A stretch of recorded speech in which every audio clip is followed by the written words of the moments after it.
ladies and gentlemen, welcome to your very, very, very early Soulbinds preview for the Shadowlands. This is taking place on a private realm that Blizzard has provided to some of us early. We were under NDA, so I couldn't talk about it, and it's one of the reasons we, of course, delayed discussing the Soulbinds and stuff in really specific detail because we knew we were going to get access to this. So sorry about the deception, but obviously rules are rules and we must play by them.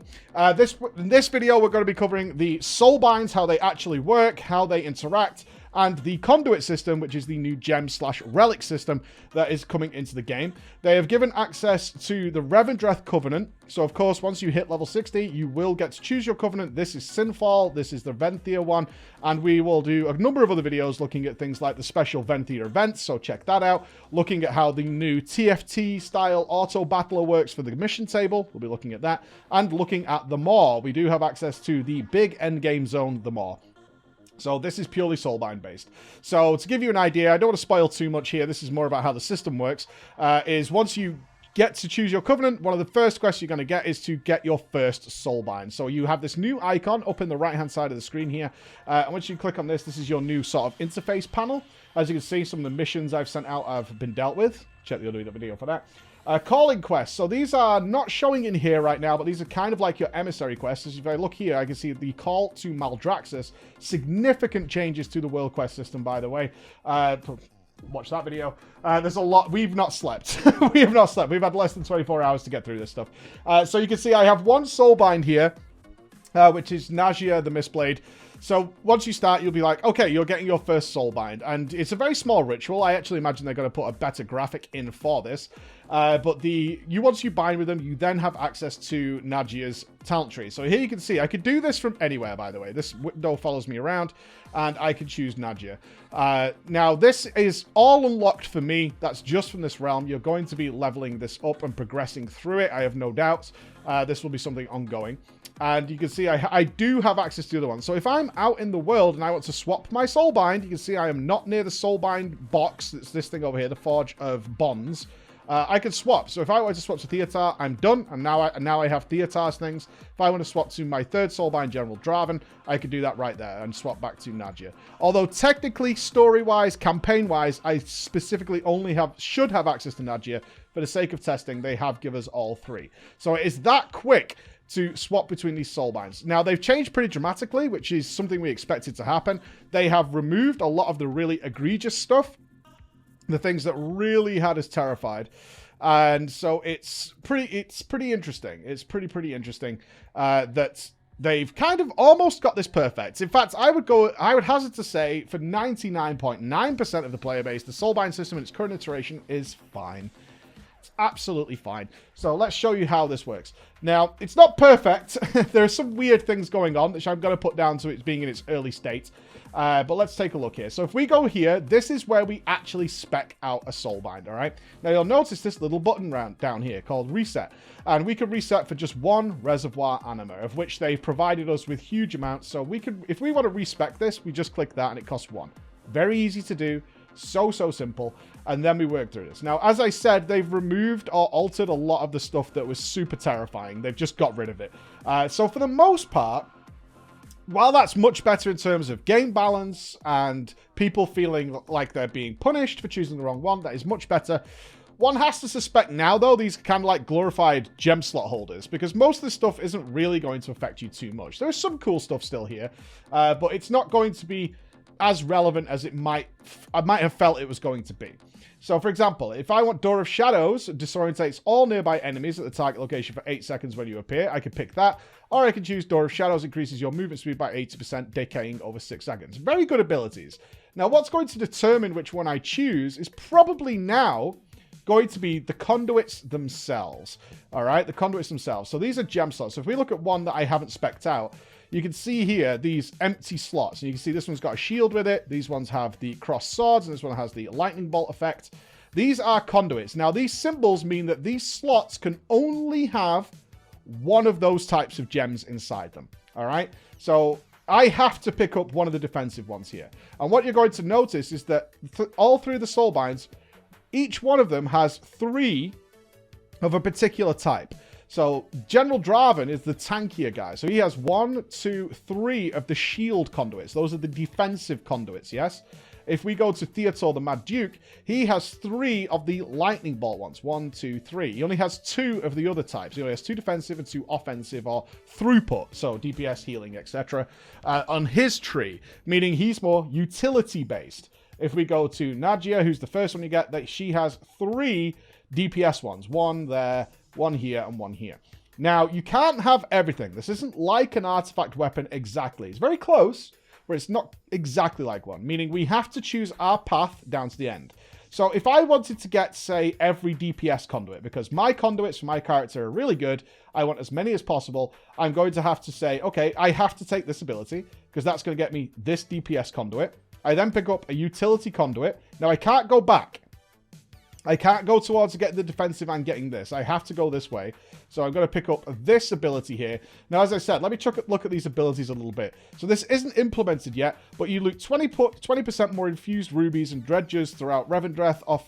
Revendreth offer you an expanded selection of goods. So what that's referring to is once you quest through Revendreth, you'll find a vendor who sells just little utility things that don't make much of a difference to anything else in the game. So it's really not a big deal whether you have this or not, and it's something that's a bonus, but it's not going to affect the game overall, so this is fine. Again, I would have to go this way in order to get my another offensive slot. To get my second offensive slot, I have to go this way. If I wanted to, say, get the benefits of well-fed, flask, and weapon enchant effects are increased by 15%, then I would have to pick up a utility slot and forego picking up a DPS slot. So if I went this way, I cannot get this DPS slot, and I can't get this. The duration of incoming interrupt, snare, and root effects are reduced by 25%. Now, how does this translate? Well, the way they've done this is, generally speaking, if it's got a DPS conduit in it, very high likelihood that the ability that goes with choosing that pathway is not really something that's throughput or DPS or healing related. In fact, what you'll find is they've kind of gone, oh, you gave up a DPS conduit, then we're going to put DPS stuff somewhere else. All right? Now, I kind of like that, because there is an offset there for one making a mistake. Min-maxers can work at it, and they will be very tiny increases. It's like, well, what is the exact value of a DPS conduit versus having the benefit of having well-fed flasks? Overall, in the grand scheme of things, it won't make a goddamn piss of difference, right? But for some people, it'll be like, well, it's 0.5% better, so I'm going to go that way. All right? So it's things like that. And also, and this is very important, in the early stages of this, it might be the case of you don't have 3 good DPS conduits, right? So that there's no point in picking that up, but you do have a decent utility one, or you have a decent defensive one, so you can go that way. So this system has made me feel much better about things.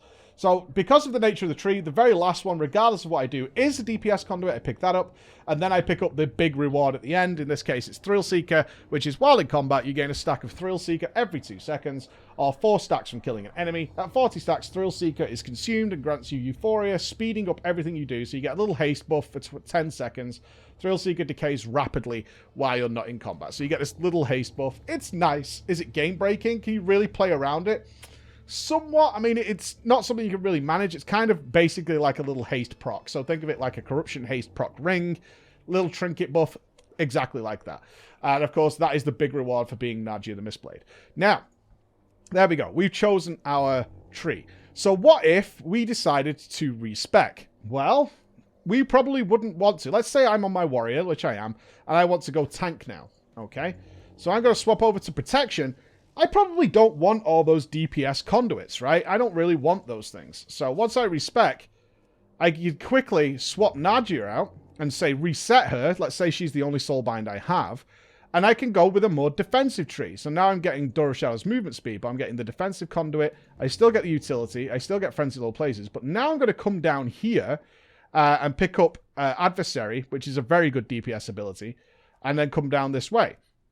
Now, what you'll notice is the DPS conduits I've put in still exist. They still exist in the Soulbind. I'm just not using them anymore, which means I can flesh out and spec just a singular Soulbind in order to be my tank Soulbind as well, because although Nadia is a singular Soulbind, there are multiple ways of going through this tree in order to maximize it. If I wanted to, based on, say I wanted to tank, I might say I'm going to go this way, but the tank conduit's not that good. compared to having the benefits of Wellflesk, and I can go this way around if I want to, and therefore these conduits would be filled as well. Now, again, this hasn't destroyed my other conduits, it hasn't ruined my other abilities, they're still there, so if I need to swap back to arms, for example, I can instantly reset this and go back to my arms setup, right? And I have everything as well. Very super easy to respec. Now, I will say, though, weirdly enough, and I don't know why, you can't currently do this if you're not here. Which is something I'm going to just put down as an oversight by Blizzard, and you should be able to use a tome. So, for example, what I can do is I can open this menu anywhere, and I can change to a different Soulbind. I could do that here. I could instantly activate Theator, and I no longer have Nadia's powers, but now I do have Theator's powers. And you can see the, like, cheat death is gone and things like that. Like, they've removed a lot of, I think this is going to be widespread, is that they remove a lot of stuff. We don't have access to the other Soulbinds yet. I see a wild Taliesin running around. We don't have access to the other ones yet. But it's definitely better. One thing I can't do is actually just respec this. So if I only have the one Soulbind or whatever, and this is actually the best Soulbind as far as I'm concerned, to tanking and DPS or healing, depending on the class you want to play. Remember, Nadia is the same, regardless of the class or whatever. I don't have the reset button. Which I think we should have. It makes sense to me that I could also do that. If I use a tome, it doesn't appear either. So I'm going to put that as an oversight. Now, that's one oversight on this system. Another one that is a little troubling, for sure, is here's our conduit vendor. As you can see, they're allowing us to buy all the conduits. I'm not going to go into details on these. These are likely to change. It's more the system I want to show you. I think this is going to be a real issue for some players, not everybody, but when is an issue ever an issue for everybody? So if I buy a couple of potency conduits, these are like the throughput ones, DPS and healing. I have one here where Condemn increases the critical strike chance of Condemn by 3% for 8 seconds, stacking up to 6 times. Now, in Nadia, because I have 3 DPS conduits, currently I can stack these. And that has a stacking benefit to it. So you can see here, I had a Overpower has a 6% chance to apply Colossus Smash for 3 seconds. Well, I'm going to do a huge execute boss, right? Or where or let's just say, prime example, I'm Venthyr. I'm using Condemn. Condemn is amazing. It's so good. It's a really powerful ability. So it makes sense to me that I would want to Conduit out to buff Condemn. So I'm going to do that right now. Now, one thing you'll notice here is it destroys. Replacing a conduit does destroy the conduit that you're swapping it out with. We had heard from Ian yesterday that conduits are going to be things like boss drops. So if you think about relics from Legion, I would just say I crucially disagree with that.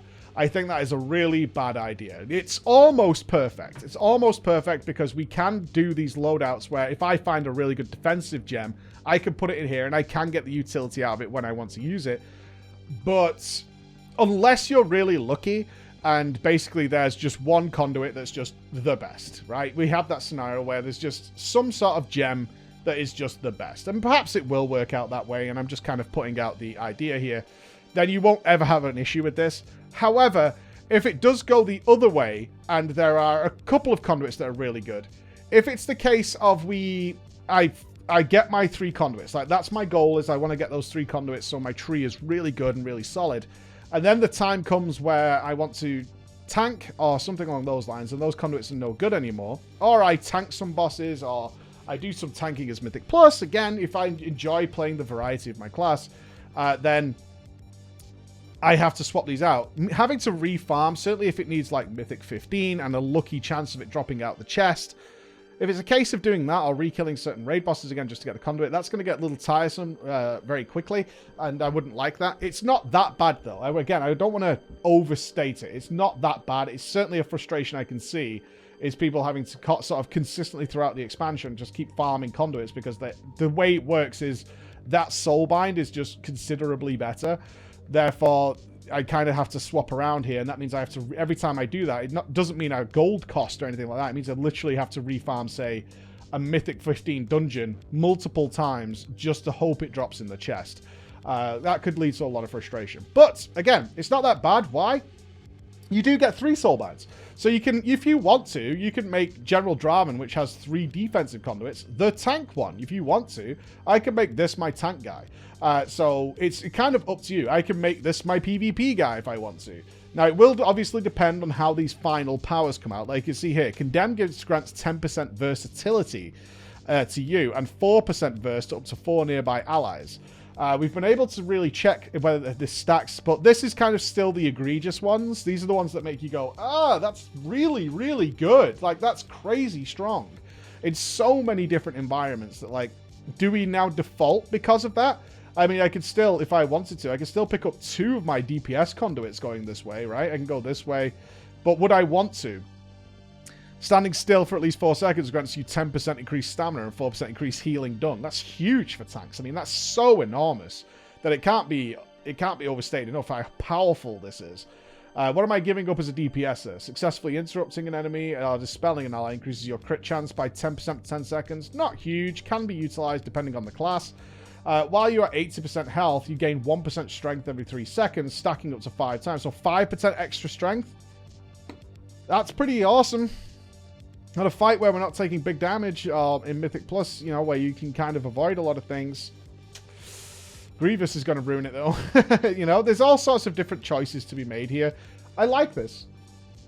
I really do. I genuinely like this. I think this is pretty cool. There's lots of ways out. And I genuinely feel at this point, looking just at the Soulbinds, it's nitpicky to try and work around them.